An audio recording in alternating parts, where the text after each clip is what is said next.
Welcome to Actually I Can, and today I would like to invite you to hear my conversation with Alan Cannon-Jones. Hi Alan, thank you so much for talking with me today. I'm so excited to talk with you, and it's amazing how many things you did in your career. And for me it's a bit funny also because we are seeing each other for the first time, and even if we're working together in Textile Institute. So, you wrote a book, The Tailor's Dictionary, an A to Z of Tailoring Terms, which was written for Bespoken magazine and published in over 12 editions by Scobell. You worked in companies like Nicholson & Co., Chesterberry, Hodges Menswear, Scobell, London College of Fashion, CAPITB, Trustee, as well as ACJ Menswear Consulting and Textile Institute. And you have such an amazing experience in fashion industry. And for me as a fashion student, and I'm sure that for all students around the globe, it's a very nice opportunity to hear about your story, about your career. So maybe let's start with, from where does your passion for tailoring comes from? Okay, yeah, I've got the list of questions. I think that I'm very fortunate because it was when I was going to leave school and I really didn't know what I wanted to do. I didn't know what I wanted to do for my career. Mm-hmm. And I went through a careers fair, careers fair. And it was at the careers fair that there was a stand and somebody there talking about tailoring, and mm-hmm. I'd never ever thought about it. And that's how I first came to it, and it sounded interesting. Mm-hmm. It sounded different to what all my friends were doing, and so I asked some questions, and in the town where I live, there were two tailoring companies, and I wrote to one of them, and they gave me an interview, and they took me on for a trial for 3 months, and they said if I was, at the end of the 3 months, if they thought okay, then they'd offer me an apprenticeship, and they did, so I did my 3 months trial, became an apprentice. And the apprenticeship was 5 years. Mm-hmm. And during that apprenticeship, as I was working there for the company, but they would send me to London College of Fashion 1 day a week, just one day a week, part-time. To study? Back in the 1960s. So it took me years to do my course at the mm-hmm. college, and I used to do 1 day and 1 evening a week at the college. And they let you do that. And I loved it. And as soon as I started doing it, started work in the first few weeks, I realised that there was something which I really enjoyed. I just liked the whole application, mm-hmm. And found that it was a way to be creative. So I've had a career over 50 years. Yeah. In tailoring. Because although I'm retired now, but I am still working and mm-hmm. still. Yeah, I know. It's nice to hear that because, for example, me or my friends, we started our kind of this passion for fashion or sewing, from our grandmothers, for example, and so you didn't have experience before going to studies? No, not at all. My grandfather was a butcher, a master butcher. Oh, okay. But people tell me that if you're a butcher, it's like you cut. So as a tailor, you learn to cut cloth. As a butcher, you learn to cut meat. and it is about learning how to cut properly. It's it's not what you're cutting, it's the fact that you're cutting. So maybe there's some skills from my grandfather as a bookman. Yeah. Okay, and because I saw that after you studied management of technology and forecasting after doing BA in tailoring, and Yes. why this change came from? Well, what happened was that at the time when I was at London College of Fashion, there was no degree courses. Oh, okay. All you did, you just got a diploma at the end. So I got my diploma for cutting and tailoring, and that's when I worked first as a cutter, and then became a pattern cutter. I was supervising the workshop, and then eventually I became a production manager, and I did that for 28 years. Wow. So I was running a factory. Yeah. I had sort of about 150, 160 people in the factory, and we would make out 1,000 men's suits a week.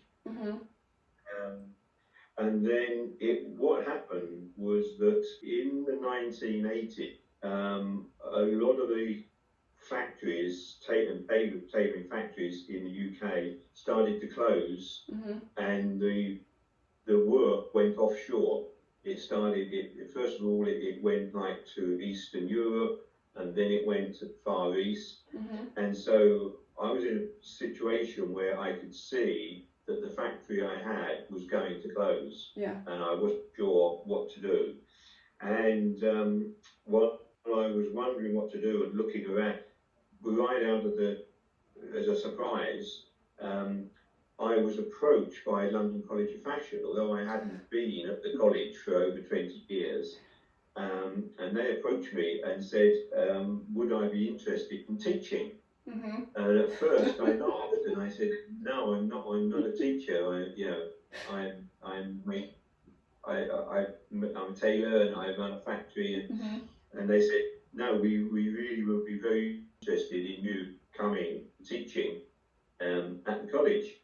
And I decided, because I could see that my factory was going to close because all the work was going offshore. So I thought, well, I'll try it. Yeah. And so I started teaching and found that I really enjoyed teaching. And then I did like another 26, 27 years at London College of Fashion. Then, when I started teaching, it was just an ordinary, again, diploma courses. And while I was there, I was asked to develop the course, the menswear and tailoring course, into a degree course. So I started researching and writing and getting it written and then validated as a degree course. Now, I was aware then that I was doing this, but I didn't actually have a degree, my original diploma. And the dean at the time, the dean at the London College of Fashion, he said to me, we'll support you to do a degree course if you can find one that you want to do. Of course, the courses that I looked at, they were fashion design courses, and I didn't want to do fashion design at all. It didn't fit with me as a tailor and working machinery, and then the computer-aided design was coming in, the CAD systems, and using CAD for cutting patterns. And so I looked for a course that would enable me to learn and to put all that into practice. And of course, it wasn't a course in fashion design. It was a technology course.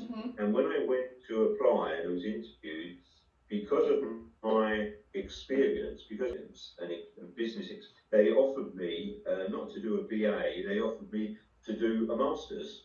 That's great. So I did my master's in technology.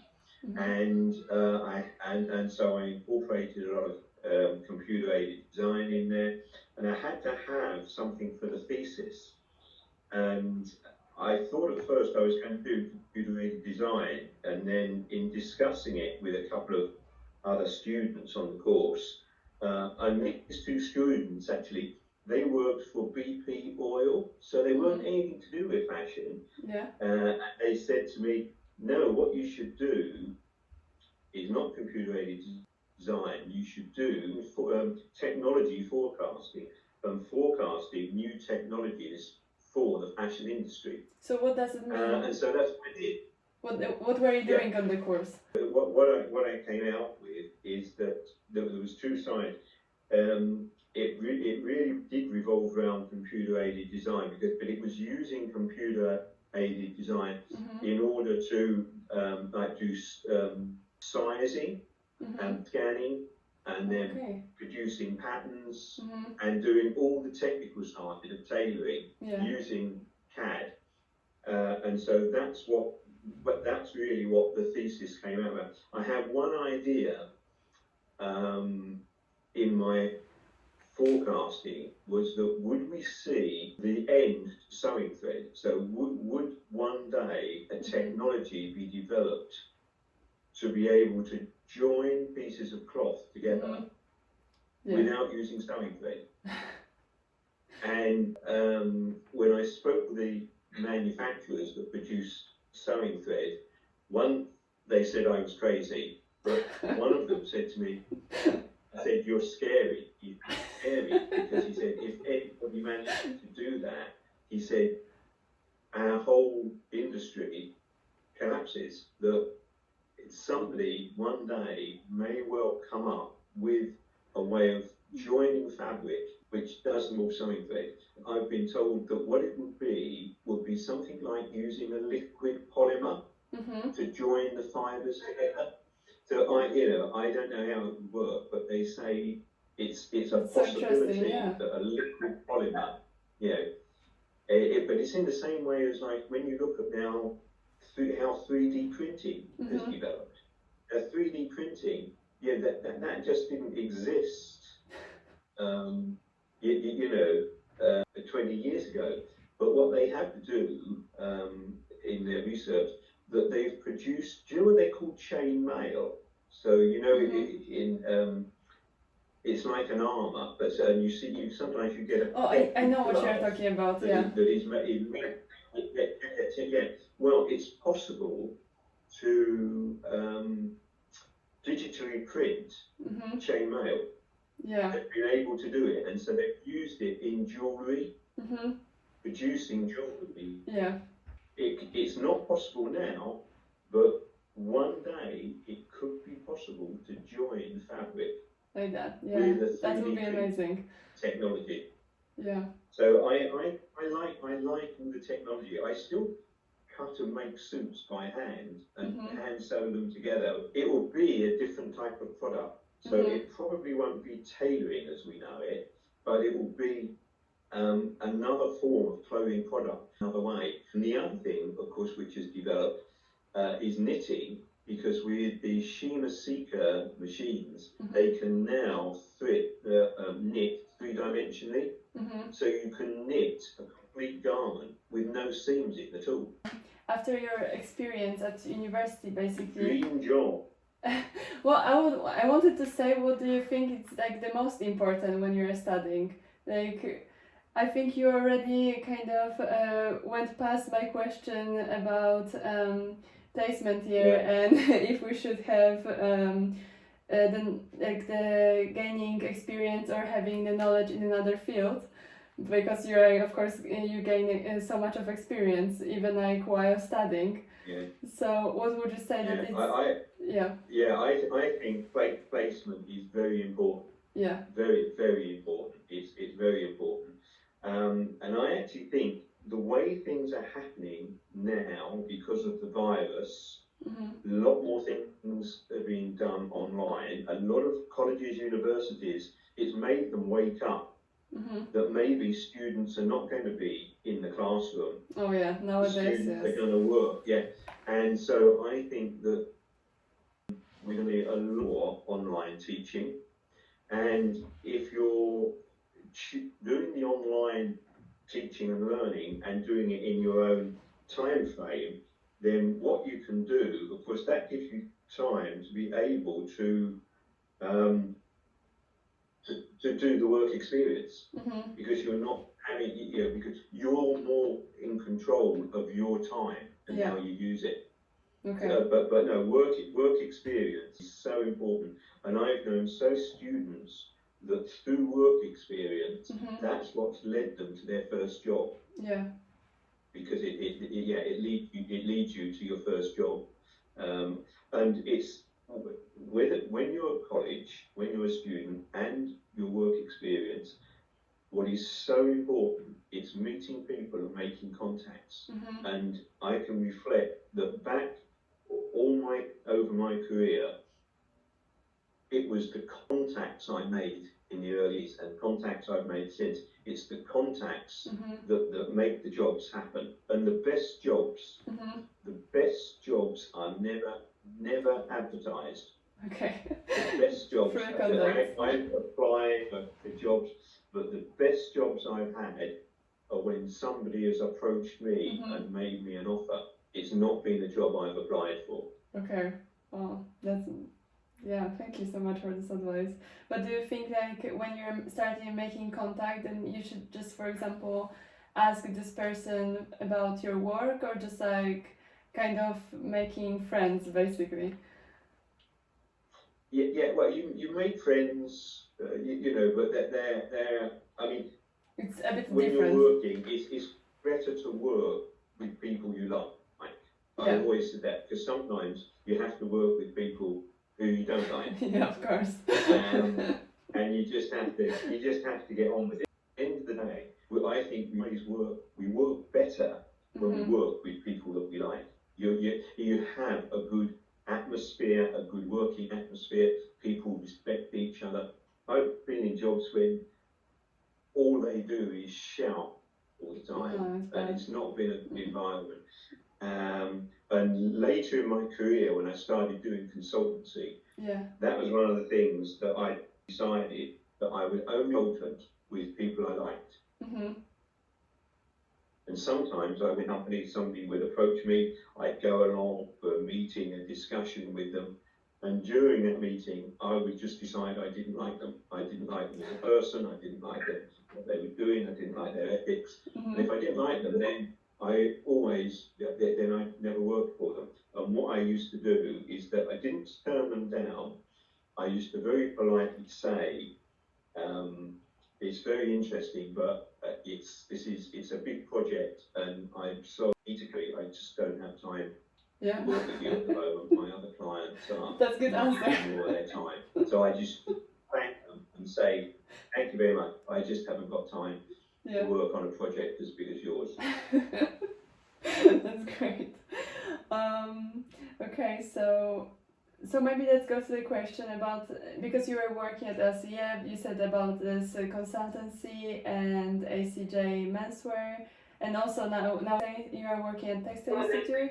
So like, what's your secret for time management? Because I think all the students are like thinking about this, and for us it's sometimes harder to have this time like structures in some way, and we're doing everything at the last minute. Yeah, I know students do. Yeah.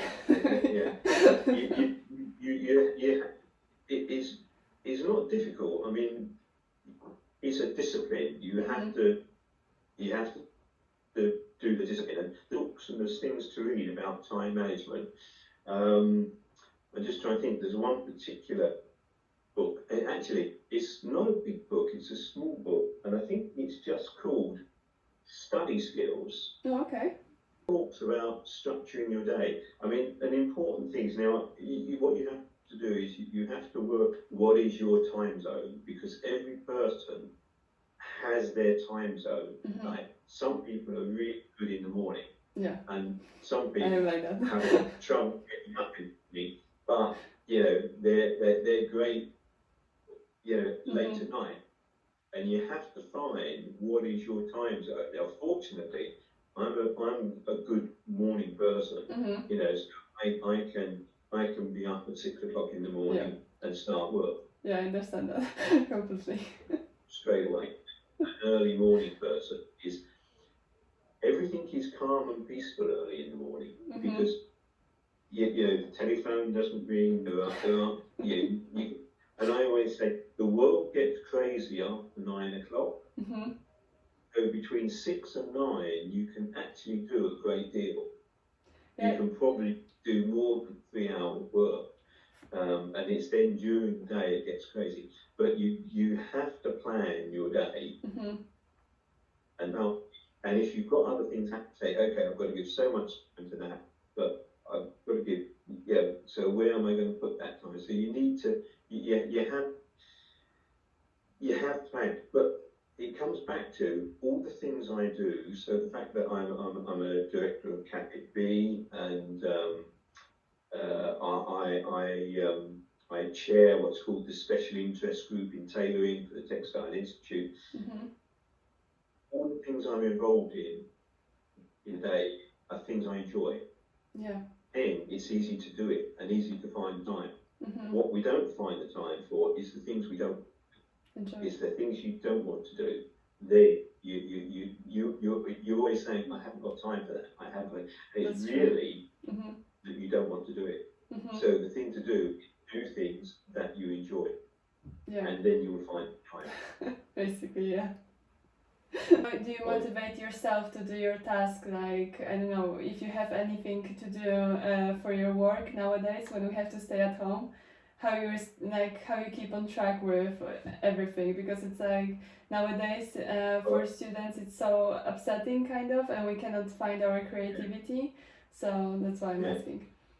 Well, I would say, and it might be because I'm older, but I write things on. So I have my diary, and I still have a diary that I write in. I write with a pencil, and I don't have. I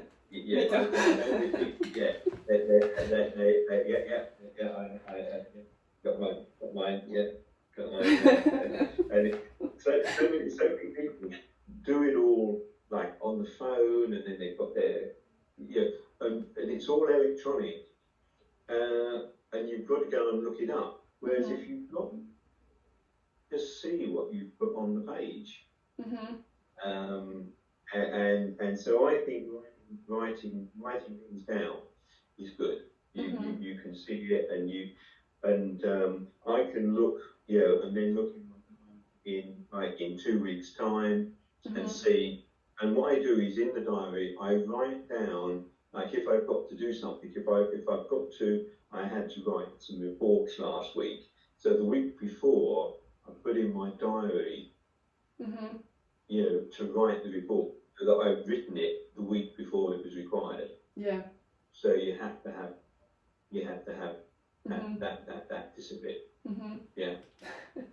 And when I was teaching at LCF, I mean, I used to try and make it amusing.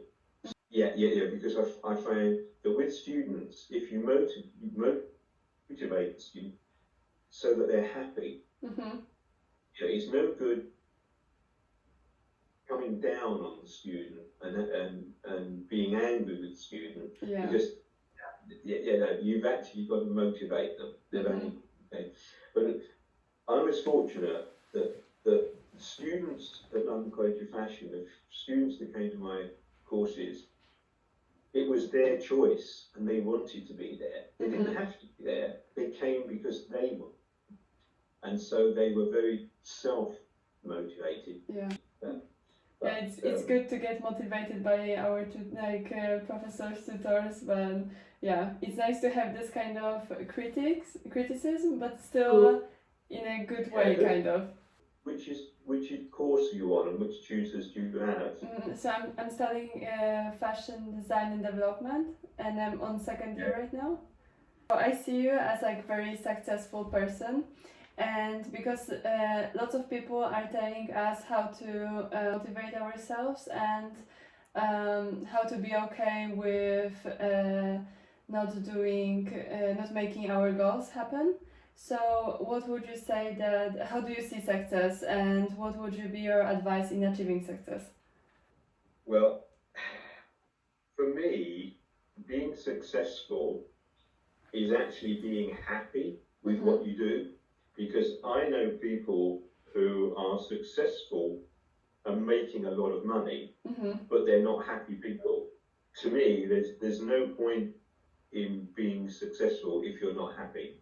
So it's the two have to go along side by side. You're more likely to be successful when you're happy with what you're doing, and recognizing that sometimes you might not be in the right place at the right time, but it's seeing opportunities and journey in our career, on our journey. We meet crossroads, and it's being able to recognize when you come to a crossroads in your career and you have a choice of either staying as you are or changing direction.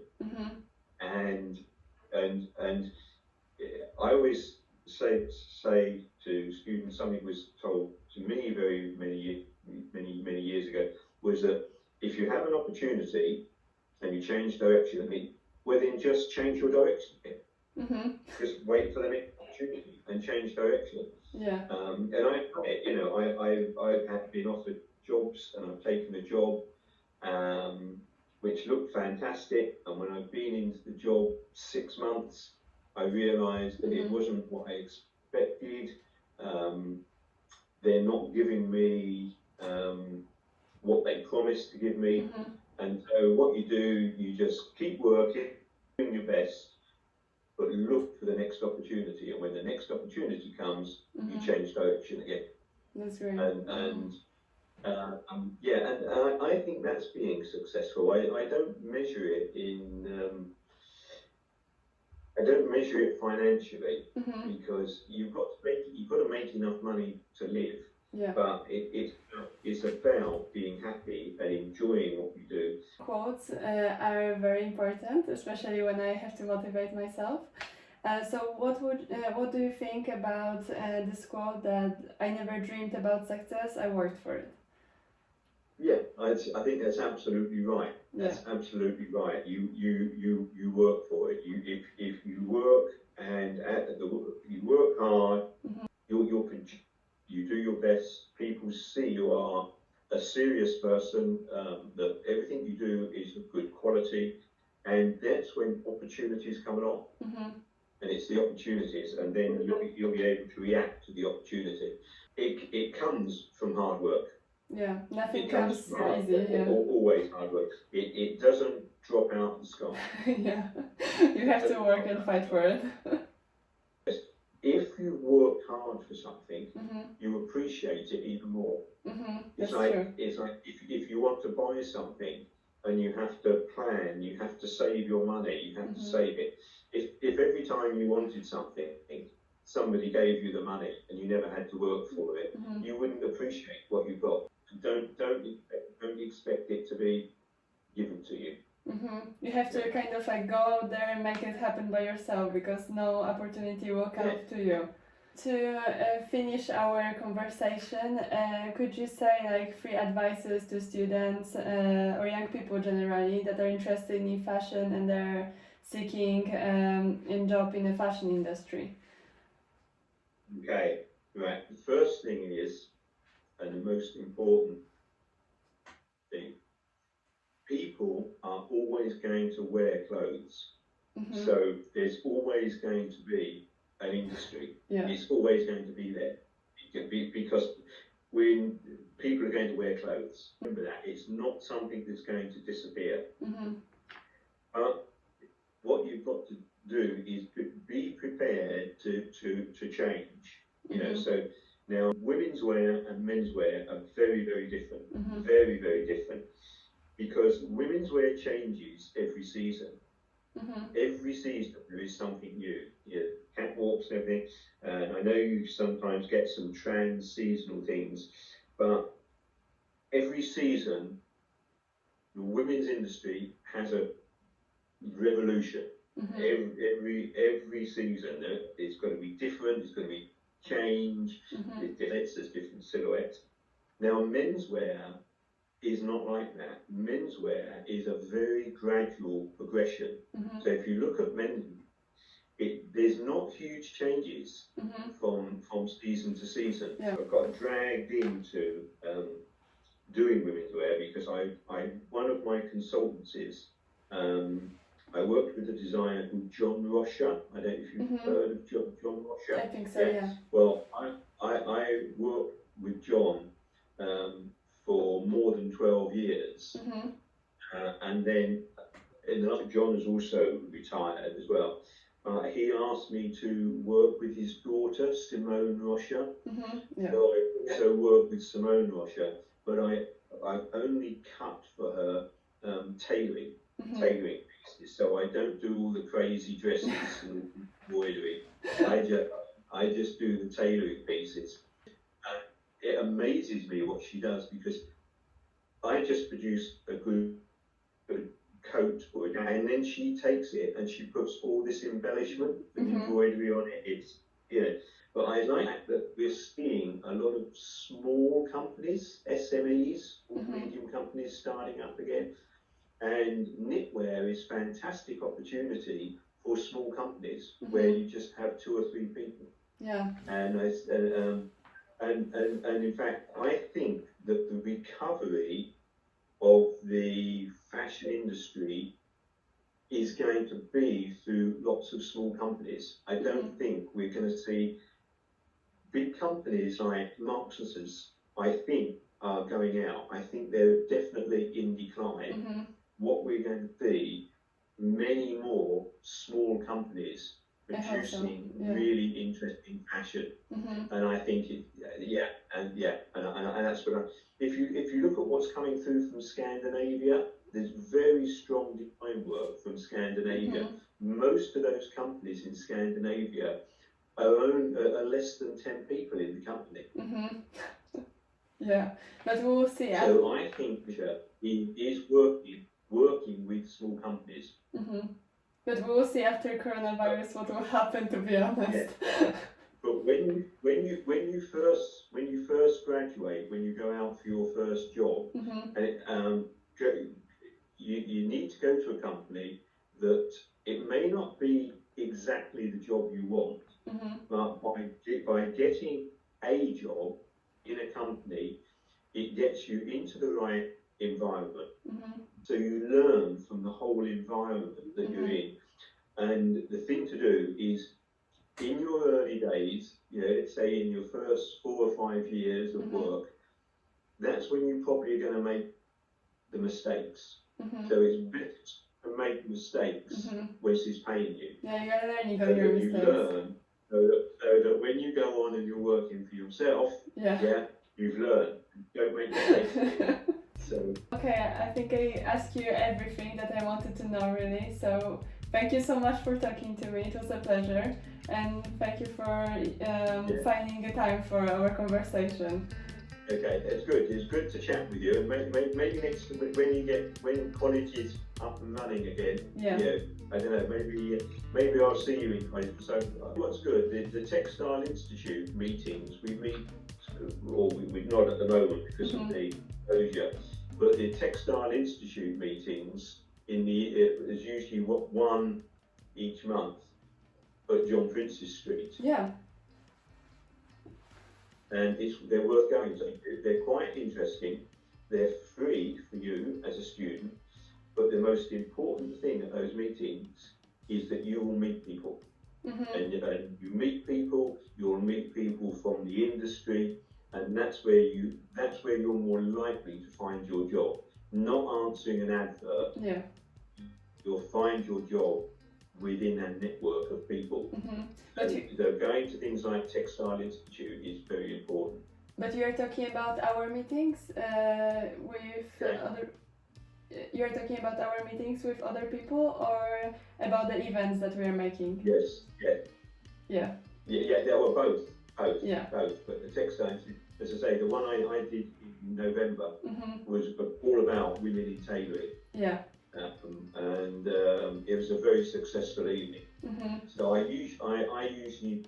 usually organise one meeting a year for the Textile Institute, and it's always around November time. Tailoring, always to do with tailoring.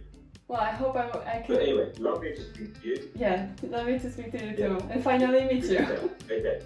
Yeah, finally. Thank you so much. Take Bye. care. Yeah, Okay. you too. Bye now. Bye.